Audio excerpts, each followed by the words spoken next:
मध्ये एक विविधता देखील आली. बरोबर. हां. सर, एक तुमचं अभिनंदन करायला हवं, कारण की अत्यंत महत्त्वाचा जो घटक गेल्या काही वर्षामध्ये या शिक्षणाच्या अनुषंगानं म्हणा, संस्कृतीच्या अनुषंगानं म्हणा, की आपलं शिक्षण हे मातृभाषेतून झालं पाहिजे, यावरती सरकारने खूप भर दिलेला आहे. या शिक्षण धोरणाअंतर्गत देखील असं म्हटलेलं आहे, की नुसतं शालेय शिक्षणच नव्हे, तर उच्च शिक्षण देखील जर मातृभाषेतून दिलं तर त्याचा चांगला परिणाम संभवतो आणि आपल्या संस्थेने हे करून दाखवलेलं आहे. त्याचा काय चांगला परिणाम दिसतो एकूण?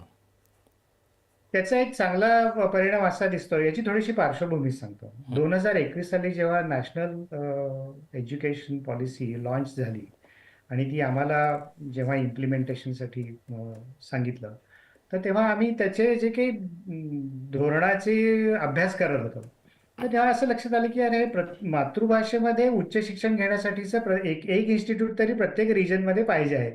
तर मग आमच्या मॅनेजमेंटनी, पिंपरी चिंचवड एज्युकेशन ट्रस्टच्या मॅनेजमेंटनी असा एक निर्णय घेतला, अरे आपण हे का करून नको बघायला, हे छान आहे की आपल्याकडे खेड्यापाड्यातून मुलं येतात, त्यांना मोठा प्रॉब्लेम जो येतो तो इंग्लिश समजण्यात येतो. जरी ती मुलं 12वी पास होऊन इंजिनिअरिंगची जी काही सीईटी एक्झाम आहे, परीक्षा देऊन जरी ती आली असती, तरी सुद्धा इंग्लिश समजणे आणि इंग्लिश बोलणे याबाबत एक मोठा मेंटल ब्लॉक त्यांच्या मनामध्ये असतो. तर मग हे जर आपण मराठीमध्ये त्यांना शिक्षण देऊ शकलो तर खूपच चांगलं होईल आणि खूप चांगल्या पद्धतीने ती मुलं समजू शकतील. मग हा प्रयोग करून बघायला काय हरकत आहे?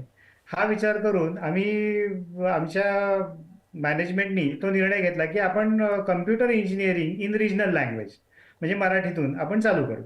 आणि मग त्याप्रमाणे आम्ही त्याची तयारी चालू केली. हां, म्हणजे ज्ञानाला भाषेचा अडथळा असता कामा नये. हुशारी